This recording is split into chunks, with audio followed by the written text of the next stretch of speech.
ஹல்லேலூயா. கர்த்தருடைய பரிசுத்த நாமத்திற்கு மகிமை உண்டாவதாக. இன்றைக்கும் இயேசப்பா நமக்கு தருகிற வார்த்தை 1 பேதுரு 3வது அதிகாரம் 18வது வசனம். கிறிஸ்துவும் நம்மை தேவனிடத்தில் சேர்க்கும்படி அநீதி உள்ளவர்களுக்கு பதிலாக நீதி உள்ளவராய் பாவங்களின் நிமித்தம் ஒரு தரம் பாடுபட்டார். அவர் மாம்சத்திலே கொலையுண்டு ஆவியிலே உயிர்ப்பிக்கப்பட்டார். ஆமேன். கர்த்தராகிய இயேசு கிறிஸ்து ஒரு தரம் பாடுபட்டார். இதற்காக பாவங்களின் நிமித்தம் பாடுபட்டார். யாருடைய பாவங்களுக்காக? அநீதியுள்ள நம்முடைய பாவங்களுக்காக, மனிதர்களுடைய பாவங்களுக்காக. உலகத்திலே அவர் சிருஷ்டித்த மனிதர்கள் பாவம் செய்து பாவத்திற்கு அடிமைகளாய் ஆனதினால் அந்த பாவத்தில் இருக்கிறவர்களுக்கு, அந்த அநீதி உள்ள பாவத்தில் இருக்கிறவர்களுக்கு அவர் நீதி உள்ளவராய் அவர் பாடுபட்டார். எப்படி பாடுபட்டாரா?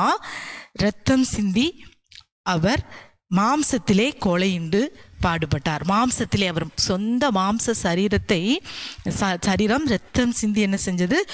கொலையுண்டு அவர் பாடுபட்டார். ஆமென். ஹல்லேலூயா. இன்றைக்கு அருமையான தேவனுடைய பிள்ளைகளே, ஏன் ரத்தம் சிந்தனும் ரத்தம் சிந்துதல் இல்லாமல் பாவம் மன்னிப்பில் என்று வேதம் சொல்கிறது. நம்முடைய பாவங்கள், ஒரு பாவம் மன்னிக்கப்படணும்னா அதற்கு பரிசுத்தமுள்ள ரத்தம் சிந்தப்பட வேண்டும். எபிரேயர் 13:12 அந்தபடியே இயேசுவும் சொந்த இரத்தத்தினாலே ஜனத்தை பரிசுத்தம் செய்யும்படிக்கு, சொந்த அவருடைய இரத்தத்தினாலே ஜனத்தை என்ன செய்தாராம்?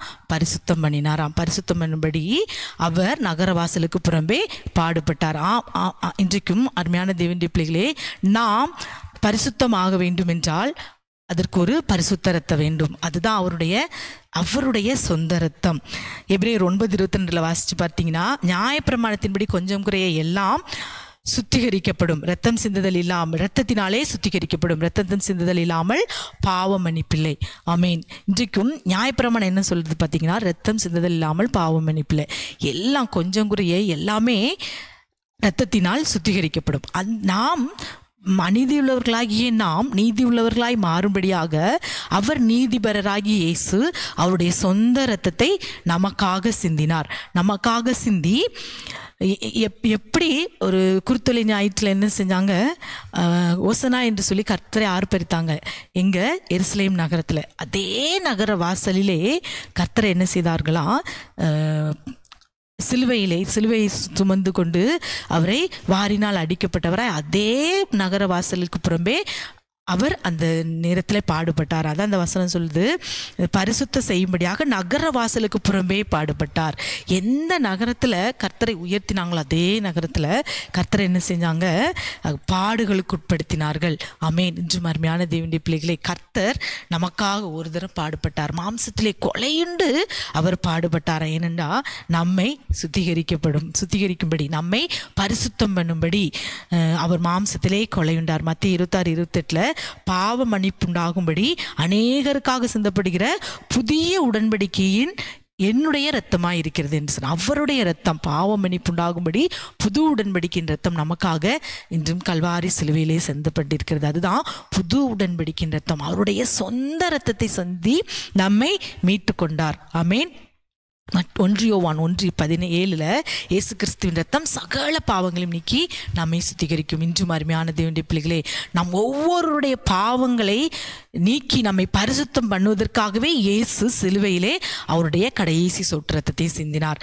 அப்போ நாம் இன்றைக்கு அப்படிப்பட்ட அந்த இரத்தத்தினால என்ன செய்யணும்? பாவ மன்னிப்பை பெற்றுக்கொள்ள வேண்டும். அப்படி இல்லாதபடி நாம் இருப்போம் என்றால் நாம் என்ன செய்கிறோமா? அவருடைய இரத்தத்தை, அவர் நமக்காக சிந்தின கல்வாரி இரத்தத்தை என்ன செய்கிறோமா? காலின் கீழ் போட்டு மிதிக்கிறவர்களாய் காணப்படுவோம். ஆமேன். ஆகவே இந்த வேளையிலும் நாம் அப்படிப்பட்ட காரியத்தை செய்யக்கூடாது.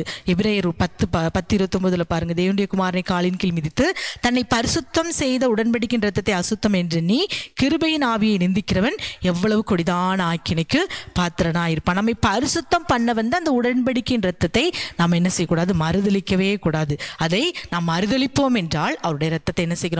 காலின் கீழ் போட்டு மிதிக்கிறவர்களா இருப்போம். அப்போ இன்றைக்கும் நமக்காக கர்த்தர் பாடுபடி வந்தார். அவர் மாம்சத்திலே கொலையுண்டு ஆவியிலே உயிர்ப்பித்த இயேசுவாய் நம்மோடு கூட இருக்கிறார். அப்போ இன்றைக்கு நாம் அவருடைய இரத்தத்தினாலே நாம் பாவங்களை சுத்திகரிக்கப்படணும். சுத்திகரிக்கப்பட்டாதான் அவர் நமக்காக இந்த உலகத்திலே வந்த நோக்கம் நிறைவேறும். ஆகவே இந்த வேளையிலும் நாம் அப்படி அவர் நமக்காக வந்த அந்த கிருபையின் ஆவியானவர் என்ன செய்யக்கூடாது?